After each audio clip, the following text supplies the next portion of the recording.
Karibu sana kwenye kliniki ya afya mapenzi na Dr. Paul Nelson Mwaipopo tokea Mwanza. Nimeahidi video nyingi, mada kama 2 au 3 hivi, lakini naona hii mada imekuja ghafla baada ya kupata message kutoka dada fulani.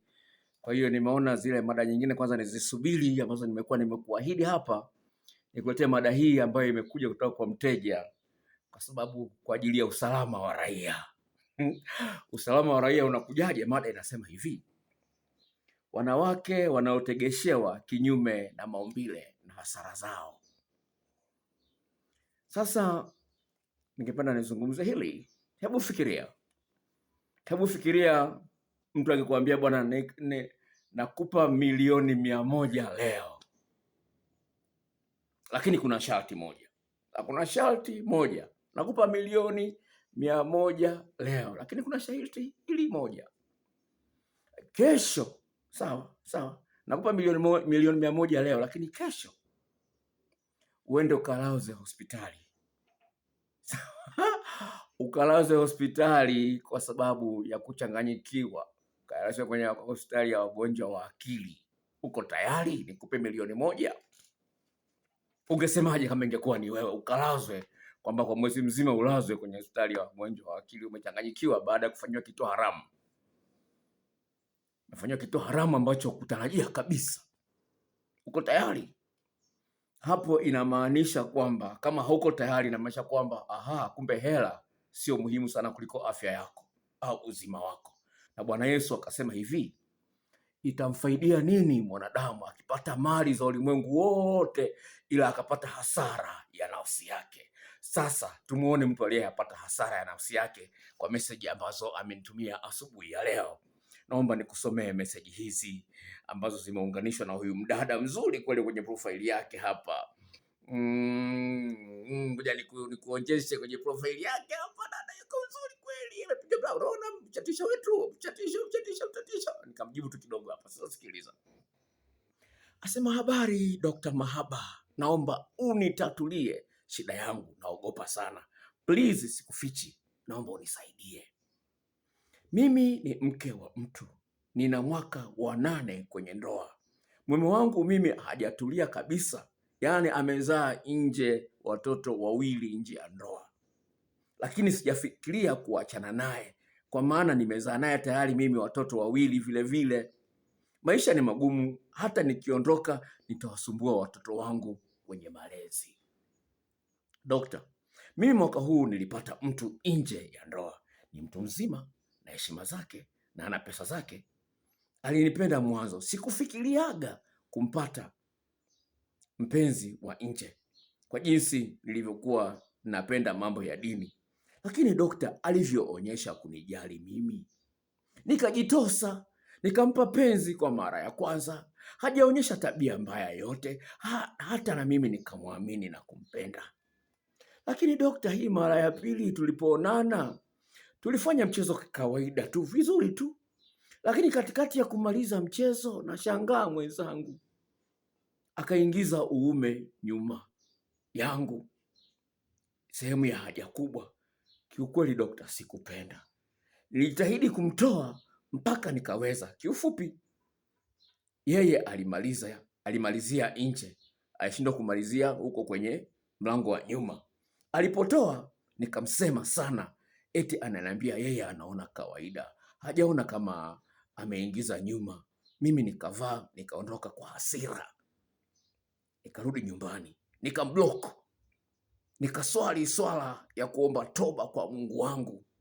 Kiukweli dokta, niliumia huku nyuma, lakini nimejitahidi kukanda maji moto ili pakae sawa, lakini sijui kama patajirudi kama zamani. Na nikiingiza kidole nyuma nikiwa nimechuchumaa, hakiingii, ila hakupo kama mwanzo. Yaani mpaka najishtukia kama sipo sawa dokta. Naogopa dokta, mume wangu akijua ataniacha siku hiyo hiyo. Anachukia sana hili tendo. Je, kuna njia yoyote ya kurudisha sehemu ile ya nyuma iliyoharibika ikawa kama zamani? Nitaumbuka dokta mimi. Kiukweli wanawake tuna changamoto. Nimemkwepa tutumie kinga ili nisipate magonjwa ya zinaa, lakini kumbe sikujua kama kuna kuingiliwa kinyume. Dokta, dokta, naomba msaada wako. Jana usiku nimekutana kimwili na mume wangu, lakini dokta, najishtukia kila muda dokta, naogopa, naona atagundua. Nina siku ya 4 sili vizuri, wala usingizi hauji kabisa. Nitumie njia gani pakae sawa jamani? Dokta, naomba msaada wako kwa gharama yoyote ile. Nikamwambia pole sana dada, pole sana. Dawa ipo, tafuta shilingi 80 nikutumie, hali irudi kama kawaida. Inawezekana kabisa kupona, maana hujafanya hilo jambo kwa muda mrefu. Akasema dokta, nakutumia kesho, naomba univumilie kidogo. Hiyo ni story ya kweli. Sasa nina story kama 4 zinazofanana kama hiyo. Dada wa kwanza, siona shida ya hela, ana mume wake anaendesha gari la milioni 60. Sasa basi walikuwa wameachana na mtu ambaye hawajanaye kufanya naye mapenzi, walikuwa wamesoma naye pamoja. Sasa wakaanzisha grupu la WhatsApp la watu waliosoma pamoja. Yule kaka akasema, akamkumbuka huyu dada. Akasema huyu dada nilikuwa namtamani sana, lakini nilikuwa sina ujasiri wa kumtongoza. Ngoja sasa hivi nimekuwa bilionea, sio milionea, bilionea, nimtongoze. Akaanza kumtongoza, akachukua namba yake kwenye grupu lile la WhatsApp, akaanza kumtongoza. Yule dada alipoanza kutongoza, akaona kwamba lakini mbona mume wangu naye asema nini basi tumia yule dada, asema mume wangu naye amenizoesha maana kwa matukio mbalimbali. Akamkubalia huyu jamaa. Bwana, sasa pomkubalia akaona kwamba ili afaidi mamilioni, manake akiwa na shida ya shilingi 20,000 anatumiwa milioni 2. Yaani akiwa na shida ya hela ndogo, yaani anatumiwa mara 5 zaidi ya ile. Sasa siku moja mtoto wake alipata shida, alikuwa anauma, akapigiwa simu na bilionea. Akapigiwa simu, akasema niko hospitali, mtoto wangu anaumwa, tayari milioni 5 Tigo Pesa. Siku nyingine sijui nini, mpaka mamake kajengewa nyumba. Mamake mzazi. Nakupa story ya kweli. Huyu mama namfahamu. Mama wa Kichaga. Sawa. Anaendesha gari ya milioni 60 na hivi karibuni amejenga apartment nyumba kama 3 sehemu hii moja. Sasa sikiliza story. Sasa amefanya hivi mapenzi. Alikuja msini kwangu kuchukua video, nikampatia video. Sawa. Mzungu yule jamaa bilionea akanogewa, lakini sasa anamlaumu kitu kimoja huyu dada, hajui kukata kiuno. Naweza nikakuonyesha hata message zake bado ninazo hapa. Naweza nikakuonyesha. Tena zime screenshot hiyo. Ngoja niangalie kama zitaweza kuonekana. Ngoja niwache simu yangu. Unafikiria yaani utaweza kuona kabisa ameandikiwa, lakini kiuno hujui kata kiuno. Na yeye mwenyewe akanitumia hiyo message, screenshot alafu akanitumia. Ngoja niangalie kama nitaiona hiyo screenshot alinitumia. Then nikuonyeshe. Akaunti kama 3 hivi za WhatsApp. Ngoja niangalie, niende kwenye akaunti nyingine. Okay. Haya mambo yanatokea. Sasa ni hivi, wakati tunaendelea kutafuta hii, ni kwamba mwanamke asipokuwa na jipya, utatafutiwa jipya la kuingiziwa kinyume. Mwanamke asipokuwa na jipya, huyu dada ni mzuri, nimeona akaunti yake iko hapa. Sasa nitafute, ngoja niangalie. Usipokuwa na jipya, yani wewe unazoea tu kwamba unajua kunyonya, nitakwambia sasa kunyonya kwako hakutoshi.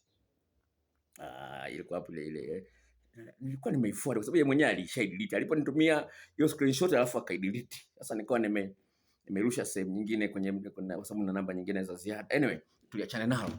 Poteza muda. Lakini nataka kukwambia ni hivi. Usipokuwa na jipya, unafikiria kwamba kumnyonya mwanaume kunatosha. Kumnyonya pia kuna ufundi wake. Usifikirie kunyonyana kama vile mtoto anavyonyesha mama yake maziwa, sawa? Usifikirie kumnyonya mwanaume kunafanana kama vile mama anavyomnyonyesha mtoto wake matiti anapokuwa amemzaa mtoto mchanga. Kuna ufundi wake, tena mwingi wa aina nyingi na madoido mbalimbali. Sasa wanawake wengi sababu anajua wanaume wanapenda kunyonywa, akishanyonya anaona kwamba amenyonya sawa sawa. Sasa napenda kwambia katika ulimwengu huu ambapo mwanaume unayekutana naye aishatembea na wanawake 5, 6 kabla yako wewe, ndio huyu dada anaambiwa. Kuna message moja nitakusomea hapa. Sasa wewe unafikiria kwamba unajua kunyonya, kumbe kuna wenzio wanaojua kunyonya zaidi yako. Kama vile gitaa, unaweza unajua kupiga gitaa, lakini kuna naye kujua zaidi kupiga gitaa. Kupiga typing, kuna speed, sawa? Kupiga typewriter, kuandika kwa kutumia type, sawa, kwenye kompyuta. Kuna spidi, kuna mwingine spidi yake ndogo, lakini mwingine wala haangalii, bila kuangalia. Ule ufundi unatofautiana. Lakini wote wanavyobonyeza vitu vile vile. Wanachobonyeza ni kompyuta ni ile ile, lakini kuna mwingine ana spidi kubwa na anaweza kaandika bila hata kuangalia kwenye karatasi. Anaangalia TV huku anaandika. Kwa hiyo ufundi unatofautiana. Sasa sikiliza. Nakuletea story nyingine hapa. Uweze kuona kwamba haya mambo kwa ajili ya usalama wa raia, ujue haya mambo yapo na ataweza kukuta usipokuwa na ufundi mwingi wa kutosha. Mwanamke anapaswa ajue kwamba mwanaume ana maeneo 14 na kila eneo lina ufundi wake na madoido yake na mbwembwe zake. Sasa sikiliza kesi nyingine hii hapa. Kwenye faili langu nimekutana na kesi hii. Anasema, dokta, mimi ni mdada wa miaka 32. Nina mchumba na uhusiano wetu una miezi 8. Wiki iliyopita tulikuwa tunachezeana. Akajaribisha kuniingizia dudu lake sehemu ya haja kubwa. Dokta, nilifikiria tufanye mapenzi ya kawaida, lakini aniletea kitu ambacho kiliniumiza sana.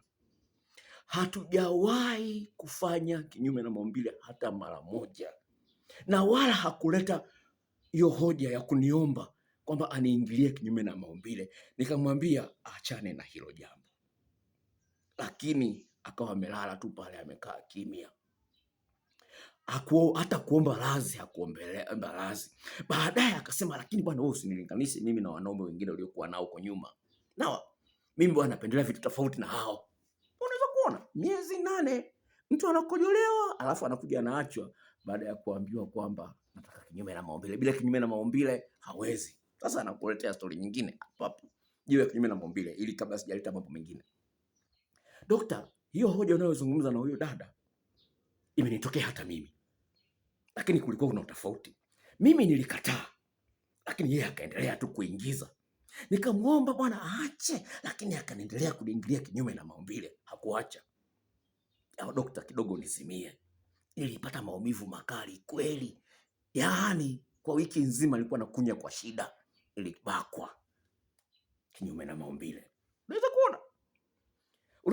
Hiyo hali inaweza kukukuta. Sababu huyu mtu umemzoea, unamuona kwamba anafaa, unaweza kumuona siku akikuingizia hiyo. Sasa ni hivi, kwa nini wanaume wanapenda kinyume na maumbile? Kwa nini? Maumbile ya wanawake huwa yanatanuka hasa wanapojifungua, au kama ulianza na mwanaume mwenye uume mnene, mwanaume anakuwa hapati msuguano wa kutosha. Pamoja na hayo, msuguano anaopata sio wa moja kwa moja, yani anabanwa sehemu zote. Sasa akiingia kinyume na maumbile, uume wake unakuwa umebanwa sehemu zote. Kwa hiyo unapata akifanya hivi unasuguliwa kutokea mwanzo hadi mwisho. Akifanya hivi unasuguliwa kutokea mwanzo hadi mwisho. Akifanya hivi unasuguliwa kutoka mwanzo. Sasa kwenye uke hiyo hali haitokei. Na ukizingatia kwamba asilimia kubwa ya wanaume wamepitia mchezo wa kujichua, wanatumia mikono yao kujichua mpaka nafika kileleni. Kwa hiyo anapokuta kwamba anapomwingilia mwanamke sehemu ya kawaida, hapati msuguano wa kutosha, hapati raha ya kutosha. Kwa hiyo unapomuona mwanaume anafika kileleni, hapigi kelele, hakuna miguno, hakuna hali ya kutetemeka mwili, hakuna mashamshamu yote yanayoonyesha anafika kileleni, lakini hakuna hali yote ya utofauti anayoipata, tambua kwamba hafurahii tendo la ndoa. Na mbaya zaidi, pale unaposhindwa kumsaidia mwanaume anzishe goli la 2, la 3 na la 4. Sawa? Asilimia kubwa ya wanaume goli la kwanza wanawahi kumaliza. Kwa hiyo lile yani kama vile kujamba, hakuna msisimko wote. La kwanza ile analowahi kumaliza. Lakini la pili akichelewa kumaliza, atapiga kelele kwa sababu zile shahawa mpaka zitoke zinataka hitaji msukumo mkubwa. Kwa hiyo bwana, asilimia kubwa ya wanaume raundi ya pili atachelewa kidogo kumaliza. Sasa ile ndio wanapata raha zaidi. Sasa aliyeishia raha raundi ya kwanza anakuwa hajapata raha ya kutosha. Sasa hilo hata kuambia. Sasa bahati mbaya sasa akajaribisha kuchepuka, akafanya na mwanamke mwingine sijui ni changu doa kinyume na maumbile, akaona anapata raha zaidi akiingia kinyume na maumbile. Ndio hii anakuletea nyumbani. Sasa sikiliza hii. Dokta, mimi nilimwacha mume wangu kwa sababu hiyo, kwa sababu nilijiona tena sio salama baada ya kuingilia kinyume na maumbile bila ridhaa yangu. Nikajiona mimi sio salama, sina usalama kwake. Yeye alikuwa na tatizo na kwamba mimi hakunikuta bikra. Mimi hakunikuta bikra, ila yeye mimi ndio alikuwa mwanamke wake wa kwanza. Tulipokuwa tunaoana, dokta amejaribisha kuniomba kunitembelea kinyume na maumbile mara nyingi sana, nikawa namkatalia. Akaniambia hivi, sasa wewe huku mbele wenzangu walishanitangulia, huku nyuma hujawahi kuingiliwa, kwa hiyo mimi naitwa bikira ya sehemu ile haja kubwa nikutolee. Akasema dokta, nilimkatalia. Nikamwambia hivi, sababu sijaingiliwa kinyume na maumbile ni kwamba sitaki na wala sitawahi kutaka tena huko mbele. Niliachana naye. Unaweza kuona jinsi gani ilivyo. Kwa hiyo kuna wanawake ambao wanalazimishwa kutembea kinyume na maumbile na ina madhara. Sasa sikiliza mwingine. Anaye dokta, mpenzi wangu wa zamani alijaribisha kunifanyia hivyo hivyo. Nilimsamehe kwa sababu alikuwa ni mtu mwenye tabia nzuri, alikuwa na hela za kutosha na alikuwa anajifanya mlokole. Dokta, unajua nini? Alinipumbaza. Badala yake nikakuta kwamba amechiti na dada mwingine aliyesoma naye.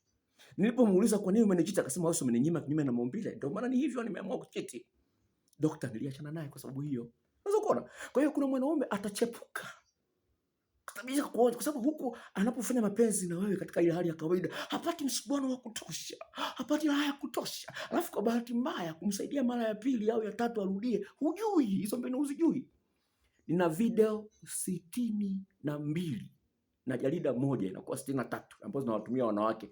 Video hizo zote 60 na kwa gharama ya shilingi 10,000, watu wanaziona ni bei kubwa sana. Sasa hivi unapokuwa unachangamka kumwandaa mwanaume, maumbile yake yale yanajaa damu, yake ikijaa damu maana yake mwanaume atapata msuguano wa kutosha, yanavimba kama vile ume unavyovimba.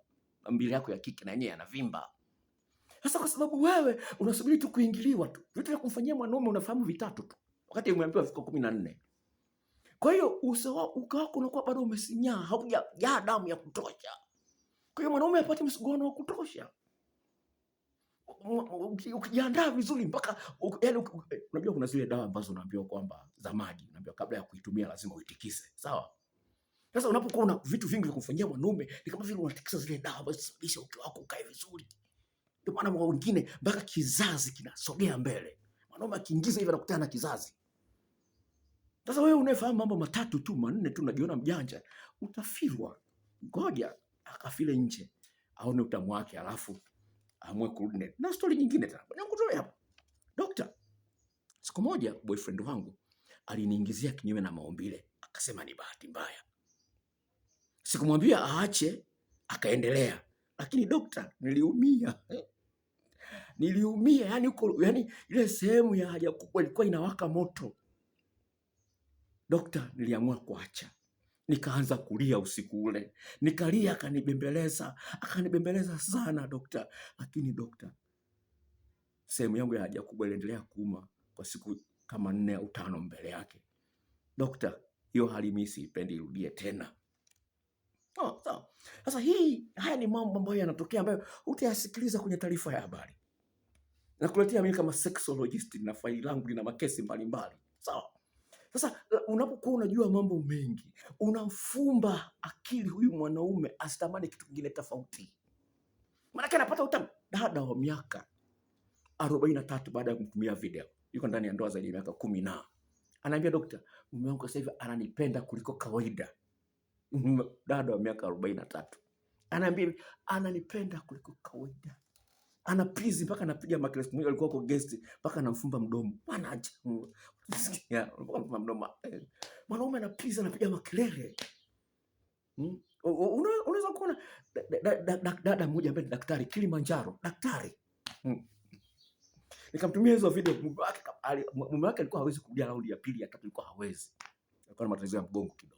Nikamwambia bwana mfanyie massage ya aina hii, nikamtumia video ya massage, fanyia massage ya aina hii, mgongo wao mwanaume utaacha. Nilipomfanyia mambo yakawa vizuri, akaanza kumfanyia yale sasa zile video 63 akaanza kuzitumia.